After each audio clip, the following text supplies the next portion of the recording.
Bonjour à tous, je vous retrouve aujourd'hui dans une nouvelle vidéo. Dans cette vidéo, nous allons parler des échelles de la biodiversité et nous aborderons la notion d'espèce. Donnons dans un premier temps la définition de la biodiversité. La biodiversité, c'est la contraction de diversité biologique, donc ça fait référence à la variété des êtres vivants. C'est la diversité de toutes les formes de vie, qu'elles soient animales, végétales, microscopiques, et de toutes les relations que ces espèces peuvent avoir entre elles et avec leur milieu de vie. Il faut considérer la biodiversité comme un tissu vivant qui va couvrir, animer la planète et dont nous faisons partie dans l'évolution continue de la vie sur Terre. Nous allons nous demander dans un premier temps quelles sont les différentes échelles de la biodiversité ou quels sont les différents niveaux de cette biodiversité.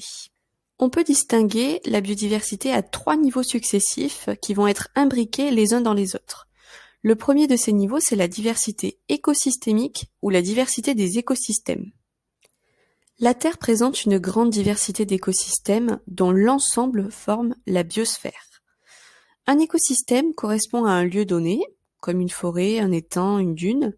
On parle alors de biotope, mais il comprend aussi l'ensemble des espèces qui vivent dans ce milieu. On parlera de biocénose. L'écosystème comprendra également l'ensemble des caractéristiques de ce milieu de vie, comme la température, l'humidité, la luminosité, mais aussi les relations qu'il peut exister entre les êtres vivants, comme le parasitisme ou encore la prédation. Le deuxième niveau correspond à la diversité spécifique ou à la diversité des espèces. Ce niveau correspond aux différentes espèces qui vivent dans un lieu donné. Il faut savoir que chaque écosystème est habité par un ensemble d'espèces qui lui sont propres. On trouvera par exemple des marmottes et des chamois uniquement dans un écosystème montagneux. La biodiversité possède-t-elle une certaine dynamique ? En effet, toute perturbation écologique, incendie, catastrophes naturelles ou encore des épidémies, qui auront un impact sur les êtres vivants d'un milieu de vie, seront toujours suivies d'une recolonisation progressive et naturelle de ce milieu. Dans un écosystème, il existe donc une dynamique des espèces. Enfin, le dernier niveau de biodiversité sera la diversité génétique ou la diversité des individus. Dans une espèce, il existe des différences interindividuelles au niveau des caractères, en lien avec la variabilité de la molécule d'ADN. En effet, les êtres vivants d'une même espèce possèdent tous les mêmes gènes mais ne sont pas porteurs des mêmes allèles.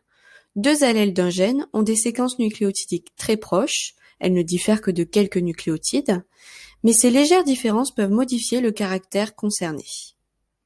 Cette diversité des allèles explique les différences présentes entre les individus d'une même espèce. Pour résumer, il existe donc 3 échelles de biodiversité: la diversité des écosystèmes ou la diversité écosystémique, la diversité spécifique ou la diversité des espèces, la diversité des individus ou la diversité génétique. Intéressons-nous maintenant à la notion d'espèce. La définition d'espèce est délicate et repose principalement sur 2 critères: le critère de ressemblance et le critère d'interfécondité. Selon le critère de ressemblance, les individus d'une espèce se ressemblent plus entre eux qu'à ceux d'une autre espèce. Pourtant, au sein d'une espèce, il arrive que les mâles et les femelles ne se ressemblent pas. Prenons l'exemple du couple de mérions splendides que vous avez sur la diapositive. Il est possible que les individus d'une même espèce aient des formes très différentes. Prenons l'exemple de la chenille du papillon Diane et sa forme adulte.